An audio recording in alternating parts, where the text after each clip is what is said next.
Hey guys, welcome back. Today is Monday and we'll be picking up on our readings in Luke. And today we'll be reading Luke chapter 20.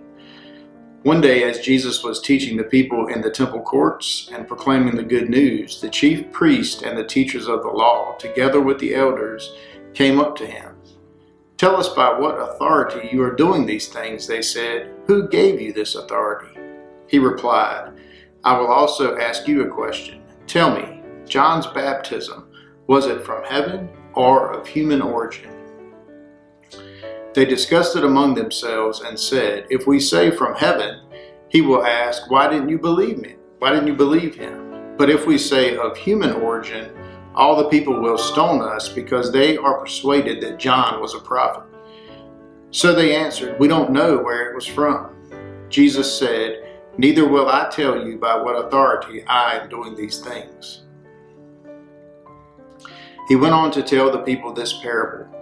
A man planted a vineyard, rented it to some farmers, and went away for a long time. At harvest time, he sent a servant to the tenants so they could give him some of the fruit of the vineyard. But the tenants beat him and sent him away empty-handed. He sent another servant, but that one also they beat and treated shamefully and sent away empty-handed. He sent still a third, and they wounded him and threw him out.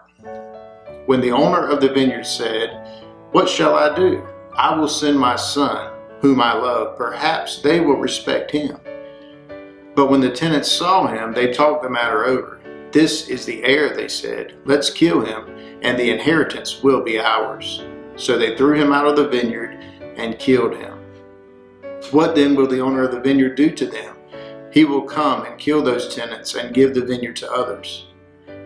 When the people heard this, they said, "God forbid." Jesus looked directly at them and asked, "Then what is the meaning of that which is written? The stone the builders rejected has become the cornerstone. Everyone who falls on that stone will be broken to pieces. Anyone of whom it falls will be crushed."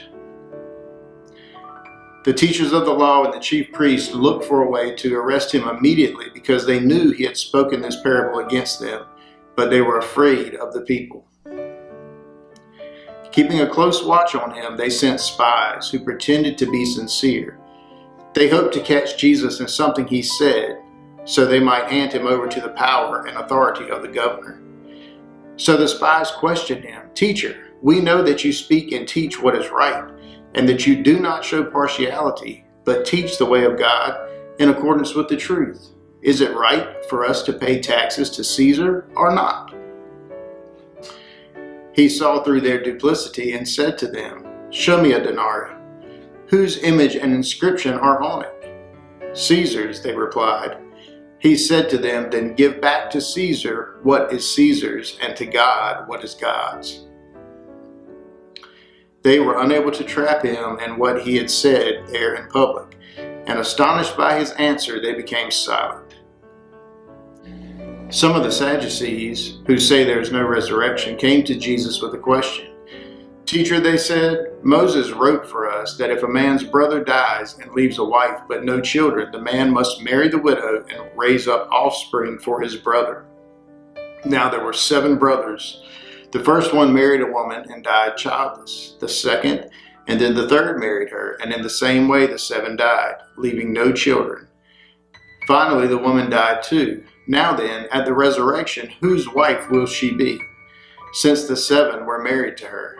Jesus replied, "The people of this age marry and are given to marriage, but those who are considered worthy of taking part in the age to come and in the resurrection from the dead will neither marry nor be given in marriage.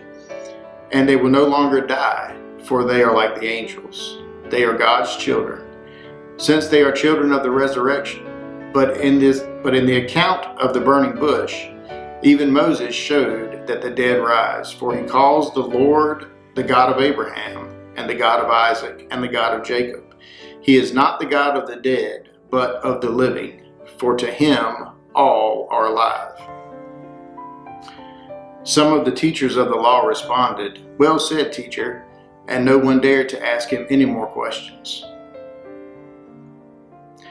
Then Jesus said to them, "Why is it said that the Messiah is the son of David? David himself declares in the book of Psalms, "The Lord said to my Lord, sit at my right hand until I make your enemies a footstool for your feet." David called him Lord. How then can he be his son?